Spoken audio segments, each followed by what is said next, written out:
Welcome to the Athena Wellness Podcast, the show that invites you to take a seat around the community fire and listen to stories that inspire. I'm your host, Kathy Robinson, author, coach, and founder of Athena Wellness, a company that's dedicated to supporting you on your journey to live more wholeheartedly. Today's episode is brought to you by the Athena Wellness Academy, your resource for wholehearted living. The Academy's featured offering is an online course called From Type A to Type B, How to Mindfully Descend the Corporate Ladder and Invite What's Next. This course is perfect for you if you're contemplating or navigating a professional transition, and it's available as a self-study or with a small cohort of students facilitated by me, Kathy Robinson. To learn more, I invite you to go to athenawellnessacademy.teachable.com or click on the link in the show notes. Hello and welcome. Thanks so much for joining me.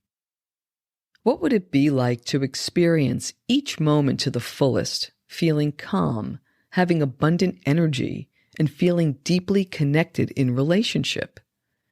Our guest today helps his clients improve their lives through nervous system regulation, energetic attraction, and natural holistic wellness practices. I'm joined today by Adam Hart, who is a speaker, coach, and the author of The Power of Food. Here's what we cover.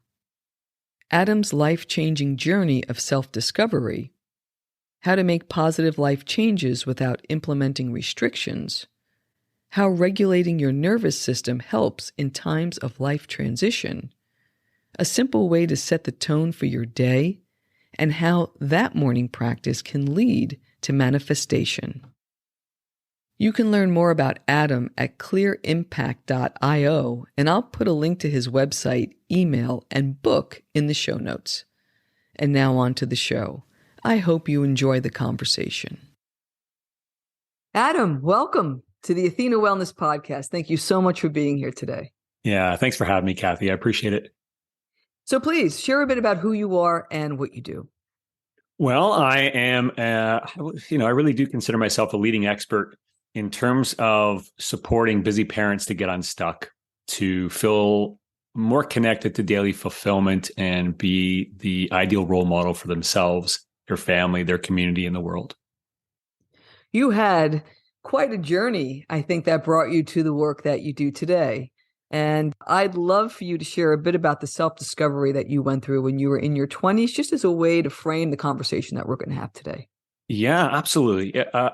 I think it's a very common experience in modern society. I was told all the ways that a lot of us are told in terms of how to get healthy. That didn't work for me. I had my rock bottom moment. I think I was about 25. I was pre-diabetic. I was living with ADHD, anxiety, depression, had my burnout, occupational burnout moment. And I kept relying on what everybody kept telling me to do. I tried all the different diets. I tried all the different fitness programs, you name it, I was on it.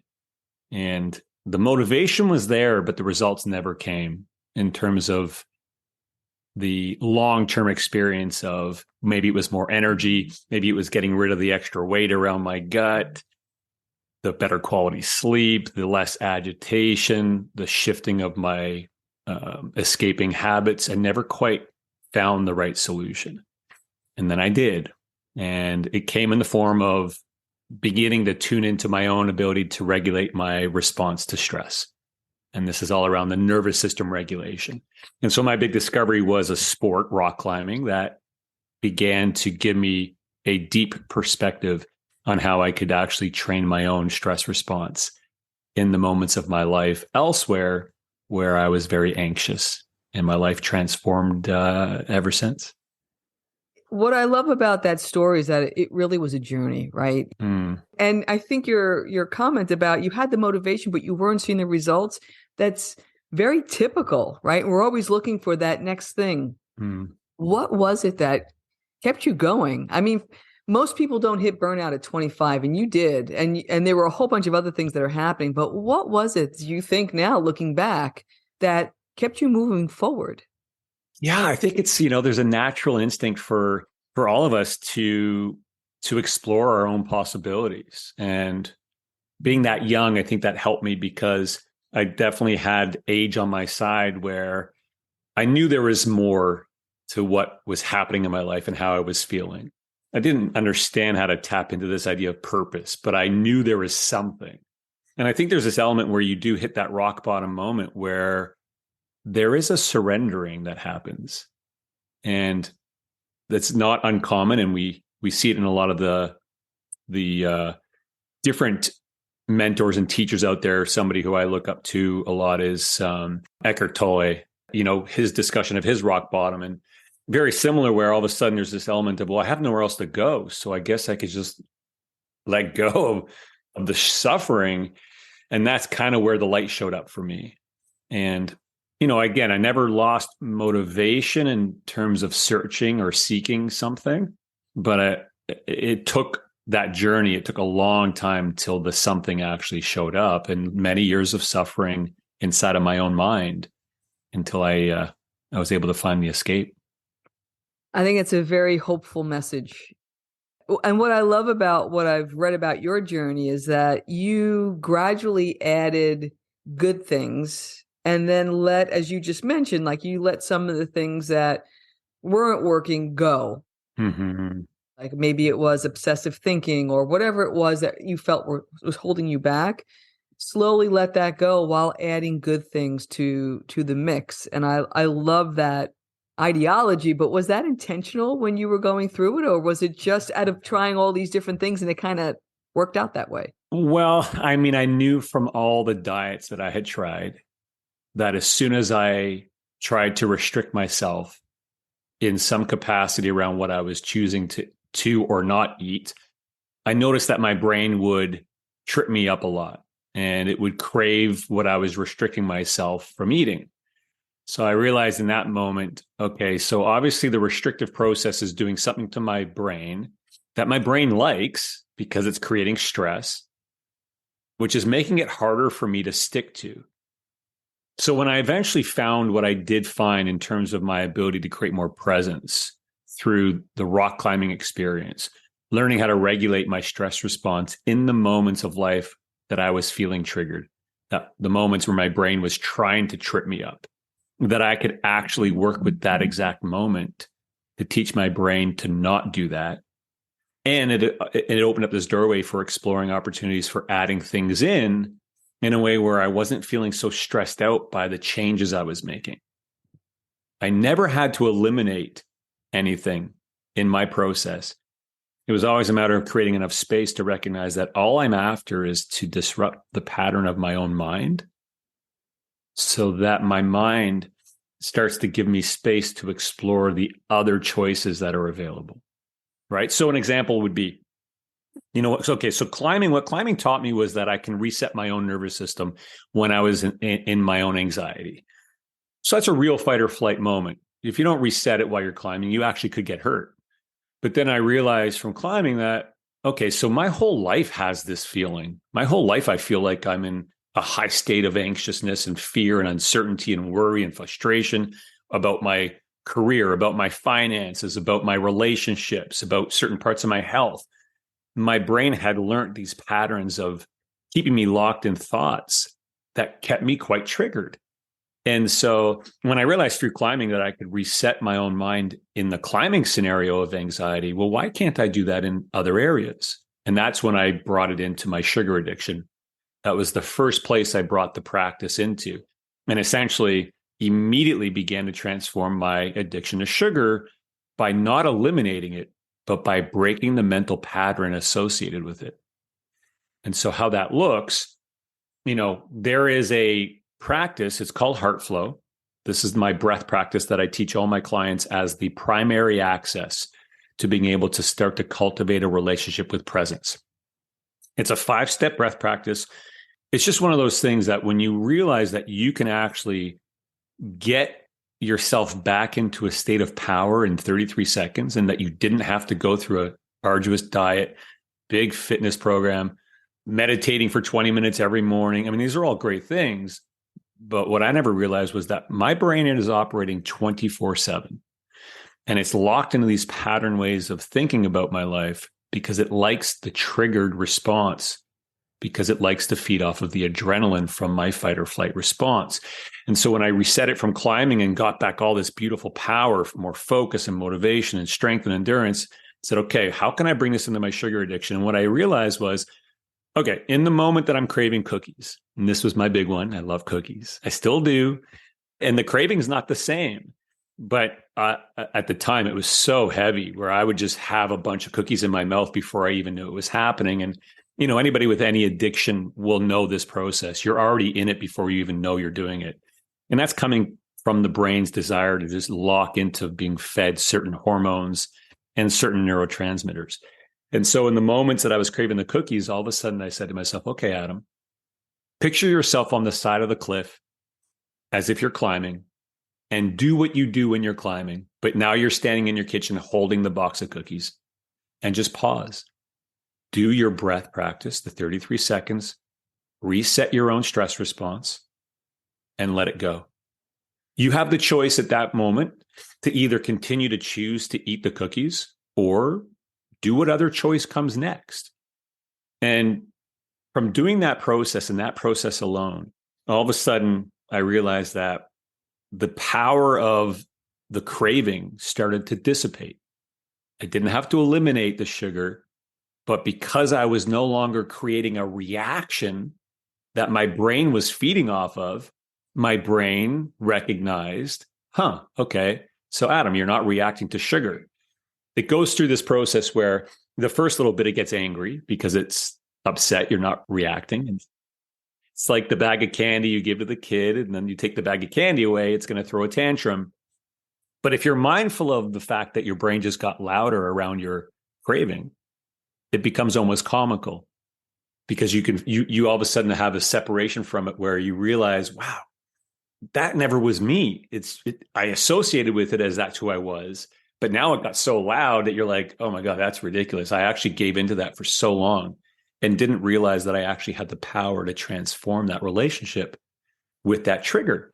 And so the beauty of the brain is it's such an efficient organ that if you stop reacting to a very specific pattern that you have reacted to for a long time, and you begin to do this work with it, it's going to let go of the trigger if you stop reacting to it.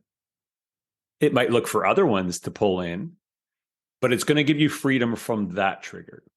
And what that does as a direct result, and the only result that I tell all of my clients and all of my community, the only result we should be after in this process is an intimate relationship to what it feels like to be at peace and calm and presence.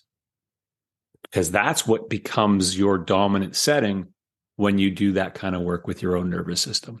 When you train it to be in the parasympathetic rest and digest state, which is where we're meant to live most of our lives.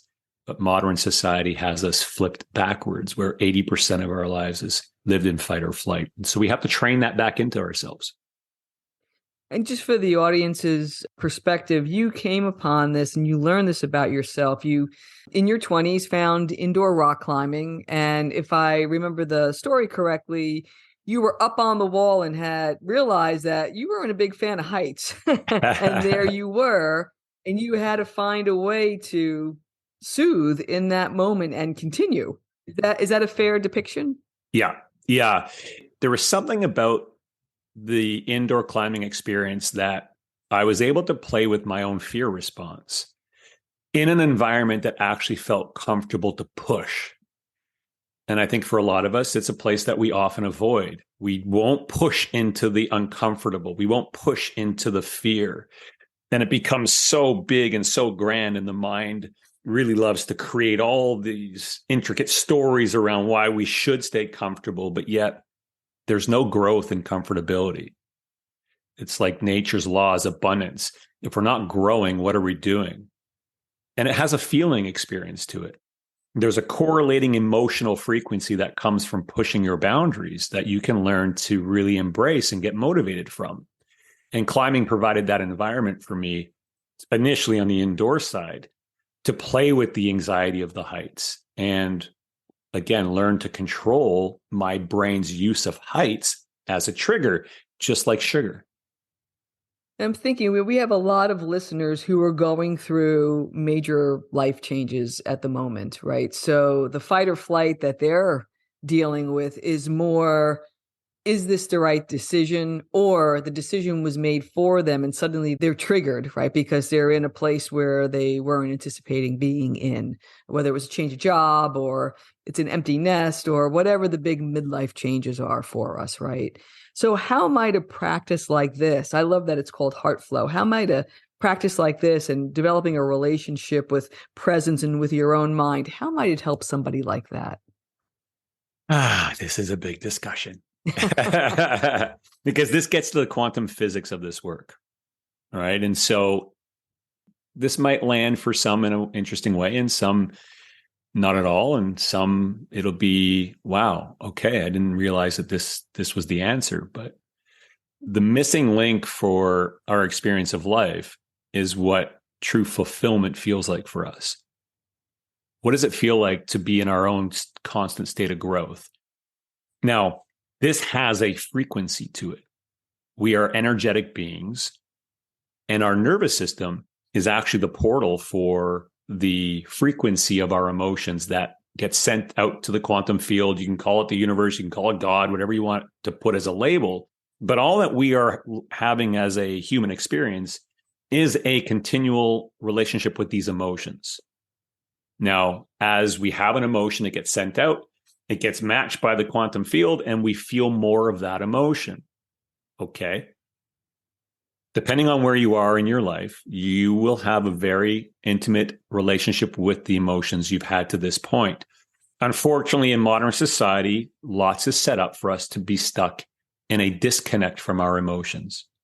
We don't feel at the full extent that we have the ability to feel into. And so by the time you enter into your adult ages, and then you get into your 40s and your 50s, you're still living a very patterned existence where you've had moments of feeling joy and feeling happiness and feeling fulfilled, but it wasn't quite a sustained experience where you've lived most of your time in that feeling.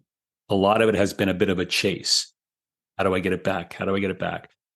And so when you enter into retirement age, there's this element of, okay, well, now there's this next phase coming up. Well, the phases really don't change in terms of you always have access to your own emotional frequency, which ultimately leads to how you manifest the rest of your life. So how do you start to play with that? How do you start to get in tune with what is really possible and how you get to choose to feel now and whatever you get to do next? And so there is an element of this that kind of leaps back to a deeper understanding of how the brain operates so that we recognize maybe where we have been stuck in our ability to feel the emotions we truly would love to feel more of. And then how do you strengthen the energy around the ones that you want to feel? And so the two pieces on this. So for anybody who's in a state where they're going through some sort of a change, one, you have to understand the pattern of your own mind related to the current level of your own emotions. Are you still stuck in a pattern from childhood that has you being in a protective state, your mind protecting you from feeling because of things you went through as a child? If you are, your brain is denying you the ability to work through that, which then ultimately locks you into what's coming next anyway. Now, the other one is, okay, well, now I'm in a state of my life where I do want to have more freedom. I'm about to retire. I want to just be able to relax, but yet it still feels very anxious and I'm still uncertain. Okay, well, if that's how you're feeling, that's all you're going to continue to manifest in your life. So you got to really begin to, in the moments you're feeling that anxiety, teach your nervous system, to teach your brain to let go, to feel safe, to feel present, so that in the present moment, you can start to cultivate the relationship with the feelings you do want. And that's not an easy place for us often to find our way there. Well, especially when you're in it, right? And so that's why I love to have this conversation for people who are preparing for something like this. Are there some things they can do? But before I get to that question, What is the purpose of emotion from your perspective? Well, it's our compass. It's our life compass. And I think, it's like the nervous system is our superpowers. And the ability to work with the nervous system is our emotional state. The thing that blocks us from understanding the full capacity of how our emotions work is our own brain. And we don't know this for the most part. I mean, a lot of us have heard this before, but we don't really know how the brain fully operates. And as a survival organ, it has these experiences from a very young age that if there is stress as a child, which we know we all go through stress, there is no knowledge out there for parents to support their kids through the regulation of those moments. And so kids are growing up without those tools to regulate their own response to stress. So they get bullied at school, or they get picked on, or they have their first breakup, or their parent yells at them. Or it could be more traumatic, whether it's a molestation or anything that we would consider to be quite traumatic. The biological experience is the same. There's a response, a stress response. The brain is learning, very much like a computer system. It's learning the algorithms of when stress happens because it wants the adrenaline as its number one source of energy. So the brain learns from a young age to start looping pattern ways of thinking to keep getting us to be reactive. And as kids, those thoughts are dominated by self-esteem, self-worth, shame, and guilt. So then that's how we start to lock into a lifelong experience of depressive thinking. That's the past. The brain loves us to live there because it feeds off of our hormones. Well, then as you enter adulthood, now you have all of the future-focused, anxiety-based thoughts around your health, relationships, finance, and career. And the brain begins to learn algorithms around when you feel stressed about any of those, and it starts to loop pattern thinking about how to fix those or how to, the uncertainty of all those. What we don't realize is all of these thoughts that we now are locked into reacting to have an emotional frequency to them, which is what is being represented by the nervous system to the quantum field. And we're just having more of that in our lives. So where you are in your life, it's always an opportunity to recognize that, okay, whatever comes next for me and wherever I am, it's all about cultivating a relationship with presence. Presence is where you're going to have the power to live aligned to the emotional frequency that you want. And it will lead you to getting to spend your time doing the things that make you feel more fulfilled because you're going to manifest them. It's not for you to figure out what those are. What it is for you to do is to learn how to play with your emotional frequency so that it becomes very easy for it to show up in your life in a way where the action you take is inspired action. It's interesting, as you would talk about the brain and algorithms, it's like the brain was the original AI. It is, totally, yeah. It keeps showing you your own internal YouTube videos, right, of things from the past to keep you locked in and keep you engaged. And I think you make a good point in the emotions are meant to be like a compass, right? To be this guidance, and you can't really pay attention to the guidance if it's being overridden by this fight or flight type of response. Is that a fair way to summarize? Yeah. And so the whole life experience, without us even realizing it, becomes this cerebral, brain-based existence. Well, where's the heart involved in this? The heart is 10 times, 20 times, 30 times, 40, 50 times more electrical power than the brain. But yet we haven't learned to bring that into the equation because nobody has taught us how to regulate our own biological response to stress. And we don't have parents who know how to do that themselves, which ultimately leads to creating an environment that's called co-regulation. It's not the words the parents say, it's the frequency of their nervous system that allows the child to feel safe and feel loved and feel trust and secure, right? So we have a whole generation of kids growing up that don't have parents who know how to do this. Most of the parents are living in future-focused anxiety, uncertain thoughts, and still on their own self-esteem, self-worth patterns. And so, okay, well, if that's where most of us live, what we're missing out on most in our lives is being involved in this idea of co-regulated communities. communities of human beings who know how to regulate their stress response, who know how to activate their heart through the nervous system. All right. So this is, as soon as you reset your nervous system, 33 seconds, what you're doing is you're training your vagus nerve to be in a state of what's called coherence. That's your heart. Now, all of a sudden, you have this cleaner channel of communication from your heart to your brain, so that your heart can teach your brain how to be at peace, versus your brain always trying to force you into being distracted from peace. The more we tone the vagus nerve, the more you can feel the experience of what your heart wants to do for you and what your nervous system wants to do for you, where your brain can start to let go and give you space to experience life from this moment, because that's presence. That's what the vagus nerve is teaching us to do, is to feel what presence really feels like. And when we do, we realize, wow, it's extremely fulfilling.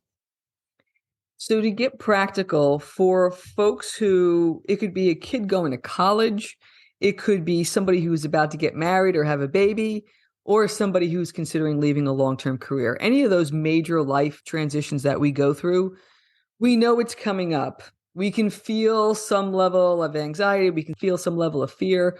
What are some practical things that we might be able to do when we feel that, to kind of work with that and to be in more of a relationship with presence? What does that look like? Yeah, I love it. I love it.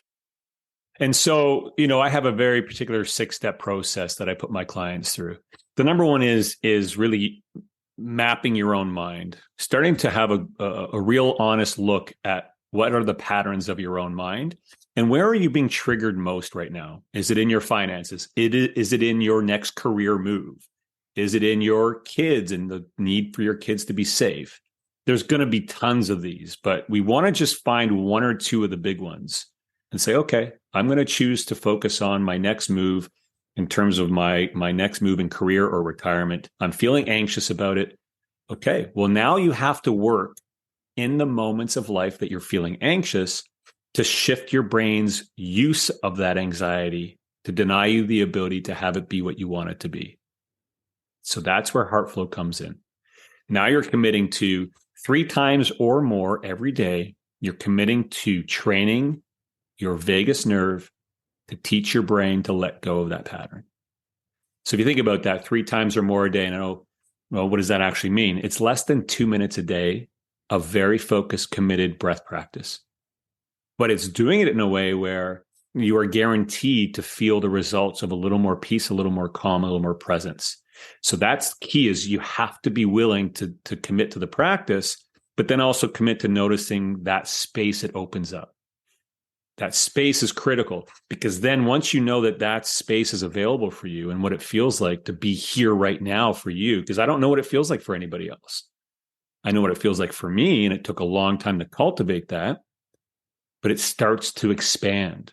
You start to want to live there more because you recognize, wow, this feels good. My brain actually feels healthier. I feel more focused, more motivated, more excited for life. And you start to change how your own physical biology works, decreasing inflammation, better digestion, hormonal balance. So it becomes very motivating. But what it also does do is it leads into manifesting more practices that bring you that same feeling. The number one that I manifested very quickly was nature, being in nature, and specifically grounding in nature. So what does that mean? Well, there's 2 things that I do dominantly with myself and my kids is getting barefoot. So doing barefoot walks, barefoot hikes. That might sound completely strange. And I used to do tons of corporate wellness trainings, and we would go outside and get barefoot during some of the trainings. And at the end of the day, people would always say that was the strangest part of the whole day, is going barefoot on the ground. Well, so think about this for a moment on that one practice. If you commit to a morning practice of going outside and putting your bare feet on the ground, you are immediately putting yourself in a calm, rest and digest nervous system. It happens naturally. So you don't have, it's great. You can add in heart flow to it, but you have on average on the bottom of your feet, for every inch of the bottom of your foot, you have about 6,000 nerve endings. So this is the electrical circuit of your whole body. So if you're living in a cellular dysfunction from overstress, which creates a lot of what are called free radical molecules, so they're attacking your cell structure, and all of a sudden you put your bare feet on the ground, you're going to upregulate from the grounds, the energy of the earth, what are called free electrons, which help to take those free radical damaged cells and clean them up and heal them. So what does that mean exactly? Well, putting your barefoot on the ground is actually one of the best anti-inflammatory known to mankind. And it's free and takes you no more than 2 minutes to go and do. Right. So the other result of just getting grounded like that is the feeling that you get of being present. And that is a very contagious, and I'm mindful of that word contagious, but it's a very motivating feeling, which again, that's what we're after, is we're after finding ways that we can cultivate a relationship with that presence so that we get in touch with the emotional state of that. Because it then gives you these opportunities to start to play with, which is another one of these practices I want to talk about, which gives you the ability to start to play with what I call your perfect life vision. Okay, so now that I have presence to be here in this moment, I'm practicing heart flow multiple times a day. I'm feeling more peaceful, more calm. My brain's got more space, more motivated. I'm grounding a little bit. So now I've got these beautiful couple practices. Now I want to start to craft, okay, I have some uncertainty in this area of my life. I'm not sure what I'm going to do next. Okay, well, you have to create some clarity around that now. And so there's a process I take my clients through that really focuses on crafting an emotional expression of how you want to live your life right now. What does that look like for you in your ideal scenario? And it's not so much the outcome you're after the emotional feeling of it. And the more in the present moment, you can then use your imagination. So you're outside putting your bare feet on the ground for the first few minutes of your day, doing heart flow breathing and visualizing what you have as your perfect life statement. It's going to bring this feeling into your body that is undeniable. You are now beginning to manifest in other ways into your life. And so that's where the paying attention part comes in. You want to start paying attention very closely. So it's not about naming what you want to feel. It's about feeling what you're feeling and trying to put a name to it, because there are other things working in concert with what's creating this feeling. Yeah, and I don't know if it needs language. It just needs to be connected to in a way where you can recognize the emotional expression showing up again in your life. We get so caught on outcome, and this is one of the big misnomers of goal setting or even intention setting, is that we think, okay, I'm going to set the intention that I'm going to lose 20 pounds in the next 30 days, and that's when I'm going to be able to do this or have this. Okay, well, that's got a lot of disruption possibilities, a lot of mental stress disruptions, and also in terms of language, the words we use and the things we think all have a frequency to them. And so if we don't craft this right and don't engage with the energy of it quite right, then it's not going to flow with ease. And if you're also stuck on it having to be 20 pounds, that's going to get you that result, you're just missing out on the emotional part of all this. So you use the outcome as the ability to feel the emotions of being able to achieve the outcome. But it's important that we know that it's not the outcome we're after the manifestation of the emotion. Does that make sense? It does, yeah. I'm thinking back to your, you have mentioned that manifestation was something that you were doing back when you were in your 20s. And so I'm thinking about, it was this wonderful story about this 5-year plan you put in place and how you walked toward that, right? It wasn't goal setting. It was more of putting an intention out there. And then you take people through in the book, and we'll talk about your book in a little bit. You take people through kind of what that process was.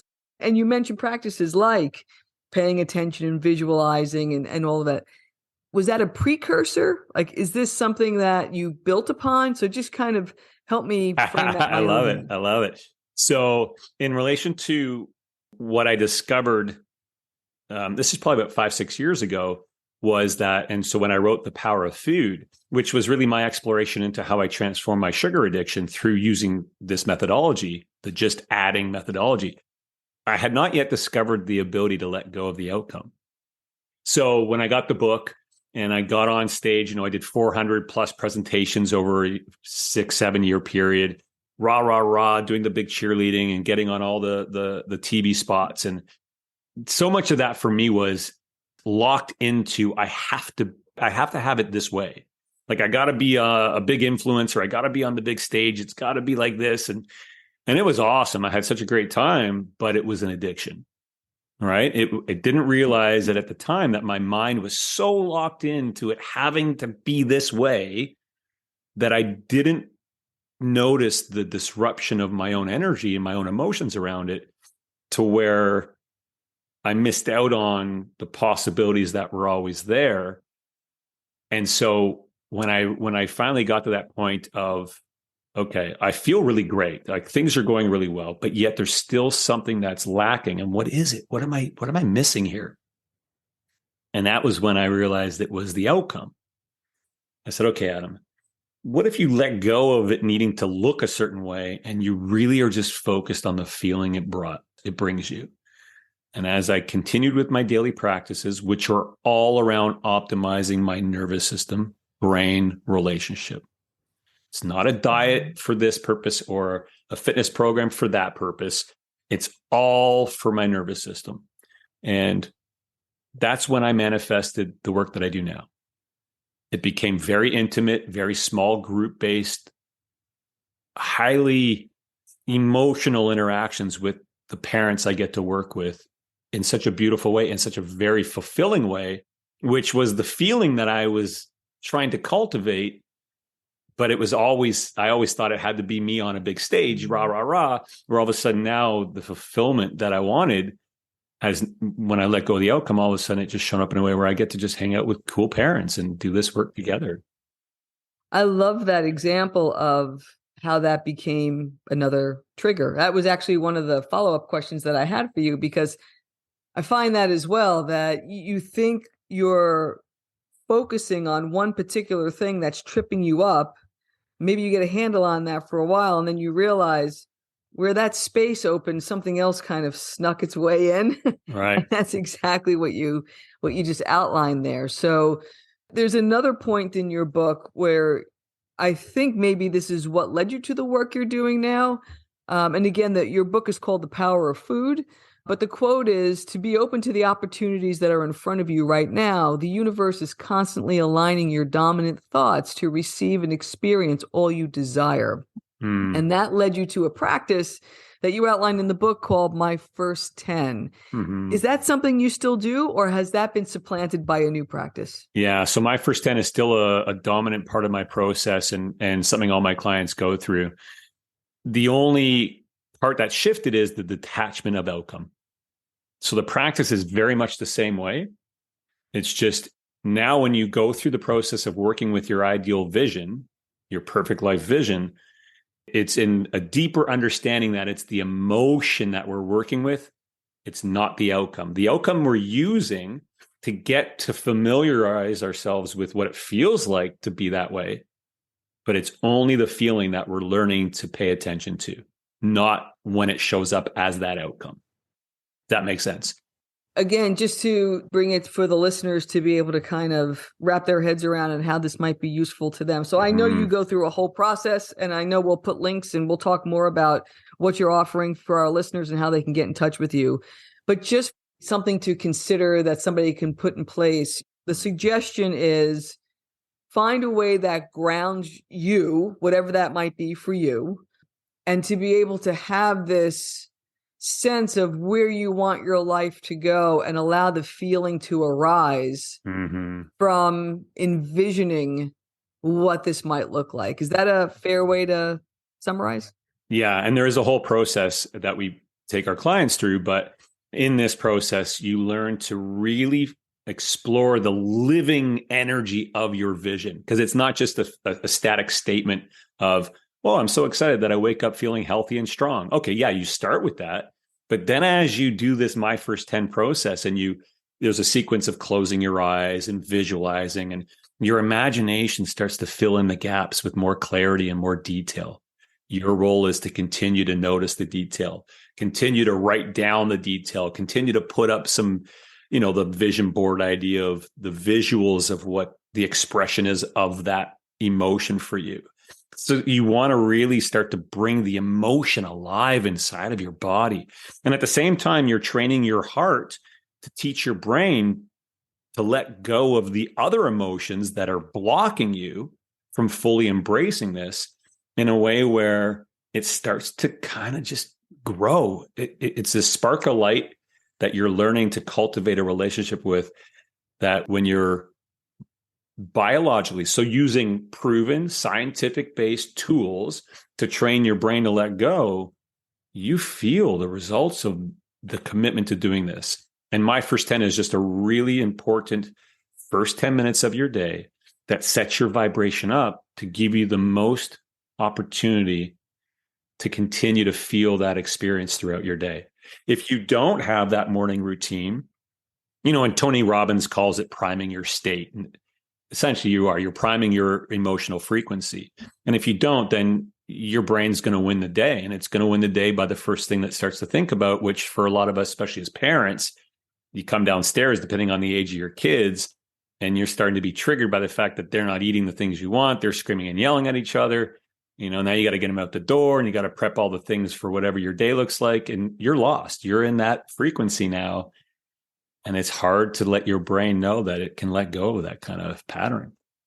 Yeah, I love the consistency, the simplicity, the fact that it's connecting to presence and it's making us pay attention, right? It's not just something where you're just kind of letting go. It's just you're really paying attention to what's coming up and then building off of that, and hence the consistency. Well, and you do get, you find that you get mentally strong. Like the first things you notice outside of the peace and calm. Well, now all of a sudden your executive function starts to turn on again, right? Because that's turned off for most of us because of how fight or flight is. It's a biological response. You don't need your brain to work when you're in a fight or flight scenario. You're meant to fight or flee. But now all of a sudden you're training yourself that, so wait a minute. I actually can be more focused when I'm about to go grab the sugar, or I can be more focused when I'm about to go grab the drink, the alcoholic drink that maybe I don't want to have. And you begin to have this deeper relationship with the other possibilities now that want to be part of your life. It just takes something. Now, I will say this, once you do gain this elevated strength of your own relationship with presence, well, now you can look at the other areas of holistic wellness. Now, and this is so my clients go through a 3-month process, and we don't go anywhere near these areas until the 3rd month. Now your foundation is strong, your relationship between your heart, nervous system, and your brain. Now you can look at your sleep, you can look at nutrition, you can look at your fitness, your relationships, your environment around you. And all you're doing in those areas is learning things you can add in to help strengthen that relationship. You're not adding in things around nutrition to lose weight, or around sleep so that you get a better quality sleep. Those all come naturally from giving your heart and your nervous system the love that it wants. Perfect. And what a beautiful way to bring this to a close. I'd love for you to tell our audience where they can find you, what they can find when they get there. And of course, I will link everything up in the show notes. Yeah, I appreciate that, Kathy. Yeah, clearimpact.io is my website, clearimpact.io. Right now, it's set as the 6 steps, which is called the Unleash Your Energy Roadmap. But I think we are going to maybe change that to the Heart Flow Practice. But if anyone's listening to this and you go onto that website and you want the roadmap and you don't see it there, just send me an email, adam@clearimpact.io, and I'll send you the 6-step roadmap. And same with Heart Flow. Those are the 2 things I would recommend. Wonderful. Such an amazing conversation. Adam, thank you so much for joining me today. I really do appreciate it. Thanks for having me, Kathy. I appreciate it. Thank you so much for joining me today. I know there are many ways you can spend your time. Thank you for choosing to spend it with me. Until our paths cross again, be kind to yourself and show your warrior spirit some love. If you know anyone who could benefit from today's episode, please pass it on. And many thanks for supporting the show by subscribing and leaving a review. It means a lot, and it helps others find their way to our circle. If you'd like to access the show notes, have a question you'd like addressed on a future episode, or would like a transcript of this episode, visit www.athenawellness.com/podcast. Until next time, be well.